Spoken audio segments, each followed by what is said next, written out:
A graça e a paz, meus amados irmãos, estamos aqui juntos para mais uma mensagem diária. Eu quero orar por você, vamos orar aqui nesse primeiro momento e depois temos uma meditação no livro de Êxodo da parte do Senhor. Vamos orar. Senhor nosso Deus, nosso Pai, obrigado por mais uma semana que o Senhor nos dá de presente. Obrigado porque o Senhor nos sustenta, porque tua graça ela é sem limites para com as nossas vidas, para a vida daqueles que tu escolhe. Obrigado, Senhor, porque o Senhor é rico em misericórdia. Nos alimenta mais uma vez com os versículos da tua palavra, com o livro de Êxodo, na meditação de Êxodo nesta noite. É isso que nós te pedimos e agradecemos em nome do teu filho amado Jesus. Amém. Irmãos, para essa semana nós vamos fazer um intervalo nas meditações de Jonas. E hoje e amanhã eu tenho duas meditações separadas do livro de Êxodo para você.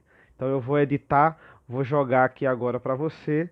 Tenham todos uma boa noite e até amanhã, se Deus quiser. Êxodo, capítulo 8, a partir do versículo 25, observe, por favor. Diz assim a palavra de Deus: Chamou o faraó a Moisés e a Arão e disse: Ide, oferecei sacrifícios ao vosso Deus nesta terra. Respondeu Moisés: Não convém que façamos assim, porque ofereceríamos ao Senhor, nosso Deus, sacrifícios abomináveis aos egípcios. Eis que, se oferecermos tais sacrifícios perante os seus olhos, não nos apedrejarão eles. Então, veja que coisa interessante. Faraó diz assim: eu não vou libertar vocês, mas podem fazer sacrifícios para o Senhor aqui na terra do Egito. Aí Moisés vai dizer: se a gente fizer sacrifício para o Senhor aqui na terra do Egito, os egípcios vão apedrejar a gente, porque os egípcios vão ficar escandalizados com o nosso sacrifício. Então, qual é a intenção aqui verdadeira do faraó? Era ajudar o povo de Israel? Não. Essa não era a intenção. Versículo 27 do capítulo 8. Temos de ir caminho de 3 dias ao deserto. Ofereceremos sacrifícios ao Senhor nosso Deus, como ele nos disser. Então nós vamos fazer, não como o Senhor está dizendo, faraó, mas nós vamos fazer como Deus assim determina. Vamos para o deserto, vamos sacrificar, vamos oferecer sacrifícios para o Senhor no deserto. Versículo 28. Aí o faraó ele vem com outra objeção. Então disse faraó: Deixai-vos eis ir, para que ofereçais sacrifícios ao Senhor vosso Deus no deserto, somente que saindo não vades muito longe. Orai também por mim. Respondeu-lhe Moisés: Eis que saio da tua presença e orarei ao Senhor amanhã. Estes enxames de moscas se retirarão de Faraó, dos seus oficiais e do seu povo, somente que Faraó não mais me engane, não deixando ir o povo para que ofereça sacrifícios ao Senhor. Então saiu Moisés da presença de Faraó e orou ao Senhor. E fez o Senhor conforme a palavra de Moisés, e os enxames de moscas se retiraram de Faraó, dos seus oficiais e do seu povo. Não ficou uma só mosca, mas ainda essa vez endureceu o Faraó o coração e não deixou ir o povo. Aqui estamos na quarta praga, na praga das moscas, quando os sacerdotes já não tinham como provar para o povo, né, já não tinham como provar para Faraó que eles não tinham mais como competir, né, suas ciências ocultas, como diz lá no capítulo 7 de Êxodo, e o poder de Deus. Eles disseram não, olha, eles admitiram, né, isso aqui é o dedo de Deus, capítulo 8, versículo 19.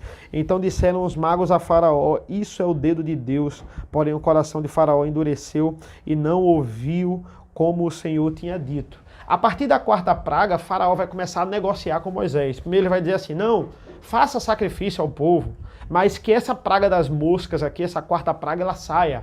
Aí Moisés vai dizer: não é possível, porque os egípcios eles vão se escandalizar e eles vão apedrejar a gente se a gente fizer sacrifício aqui. Aí Faraó vai dizer: então não. Aí a segunda objeção: faça o seguinte, vá, ofereça lá no deserto certo? Não tem problema nenhum, você oferece lá no deserto e depois você fica lá. Agora não vá tão longe. Por que que Faraó ele queria isso? Porque ele não queria, ele queria manter o povo ainda sob o seu domínio, ele não estava libertando o povo. A qualquer momento Faraó, se o povo não fosse tão longe, ele iria lá e ele iria escravizar de novo os hebreus. Então não adianta, né? Então o que é que Moisés diz? Não, eu vou fazer o seguinte, eu vou orar, o povo não vai sacrificar para Deus, porque não é assim que Deus ordenou. Eu vou lá orar para essa praga acabar. Moisés ora, o Senhor cessa a praga, não resta mais nenhuma mosca, mas ainda assim Faraó, ele não vai ceder. Ele não vai ceder de forma nenhuma. Então aí a gente vai para os próximos capítulos, porque ainda Faraó ainda tem uma terceira e uma quarta objeção. E veja a intenção de Satanás dentro dessas objeções. Essas objeções, elas não são em vão. A terceira objeção está no capítulo 10. Capítulo 10, eu queria que você abrisse também. Êxodo capítulo 10, versículos 8, a partir do versículo 8. Êxodo 10, a partir do versículo 8 diz assim: Então Moisés e Arão foram conduzidos à presença de Faraó, e este lhe disse: Ide, servi ao Senhor vosso Deus, porém, quais são os que hão de ir? Respondeu-lhe Moisés: Havemos de ir com os nossos jovens, com os nossos velhos, com os filhos, com as filhas, e com os nossos rebanhos, e com os nossos gados. Havemos de ir porque temos de celebrar a festa ao Senhor. Replicou-lhe Faraó: Seja o Senhor convosco, caso eu vos deixe ir, e as crianças, vede, pois, tende conosco mais intenções. Não há de ser assim. Ide somente vós, os homens, e servi ao Senhor. Por isso é que pedistes. E os expulsaram da presença de Faraó. Veja que coisa interessante. Faraó ele vai dizer assim: não, faça o seguinte. Vocês querem levar criança e mulheres por quê? Vocês podem fazer uma revolução contra mim. Eu não vou fazer isso. Faça o seguinte, vocês podem ir só os homens. Só os homens vão lá e sacrificam ao Senhor. Mas essa não foi a ordem de Deus. A ordem de Deus tinha sido dada por Moisés e ele vai aqui reproduzir para Faraó. Tem que ir os moços, os filhos, os velhos, todos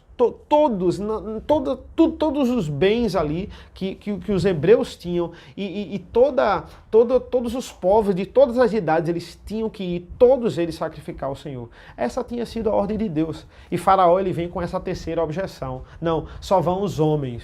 E aí Moisés ele não vai aceitar, obviamente, porque essa não era a vontade de Deus. E a última objeção está no versículo 24 do mesmo capítulo 10. Veja que Faraó ele vai dizer, isso ainda agora na nona praga, né, na praga das trevas, e aí o versículo 24, ele é bem enfático. Depois que a praga acontece, ele vai negociar com Faraó, e aí nós temos aqui o versículo 24. Então Faraó chamou a Moisés e lhe disse: Ide, servi ao Senhor, fiquem somente os vossos rebanhos e os vossos gados, e as vossas crianças irão também conosco. Respondeu Moisés: Também tu nos tem de dar às nossas mãos sacrifícios e holocausto que ofereçamos ao Senhor nosso Deus. E também os nossos rebanhos irão conosco, nem uma unha ficará, porque deles haverá de tomar para servir ao Senhor nosso Deus, e não sabemos com que havemos de servir ao Senhor até que cheguemos lá. Então, até que cheguemos lá, nós precisamos dos nossos bens, que são os animais, para sacrificarmos ao Senhor. Então, nós não podemos deixar os animais. Então, veja, todas essas objeções, nós vemos uma intenção de Satanás, usando o Faraó, para que o povo saia do Egito da forma errada. Para que o povo saia do Egito sem cumprir a ordem de Deus, que era sacrificar ao Senhor. Se não fosse todo mundo, não tinha como sacrificar ao Senhor. Se não fosse com os animais, não tinha como sacrificar ao Senhor. Se só fossem os homens, não tinha como obedecer ao Senhor. Se eles fossem sacrificar ali na terra, eles iam escandalizar os egípcios e não ia dar certo. Todas as negociações de Faraó para negociar ali a saída do povo ou parte do povo, era uma tentativa de Satanás em fazer com que o povo de fato não obedecesse a ordem de Deus, a ordenança de Deus. Então, Moisés, ele teve claro, com a ajuda do Altíssimo, do Soberano, ele teve que retrucar muitas vezes Faraó. Faraó endurecia o coração, e aí vinha mais pragas e mais pragas. Um certo homem que ficou em coma muito tempo, quando ele acordou, ele pensou que estava morto. E ninguém conseguia tirar isso da cabeça dele. Os familiares não conseguiam, os amigos não conseguiam. E eles finalmente, de tanta peleja, tanto sacrifício e tanto desgaste emocional, a família não consegue convencer ele de jeito nenhum que ele está morto. E ele pensa que ali morreu, ele estava no limbo, ele não estava mais entre nós. Ninguém conseguia convencer ele do contrário. E aí a família tem a ideia de levar ele para um psicólogo, para o psicólogo de alguma forma, com algum método, convencer que ele estava morto. E o psicólogo brilhantemente chega e diz assim, não, deixa eu pegar... você acredita que os mortos não sangram? É isso que o psicólogo fala. E aí o rapaz diz, não, eu acredito, os mortos eles não sangram. Então ele pega uma agulha e fura aquela pessoa e diz, olha, tá vendo, você sangra, você não está morto. Então, quando ele olha o sangue saindo do dedo dele e o psicólogo provando, ele olha e diz assim, agora eu concluí que os mortos também sangram.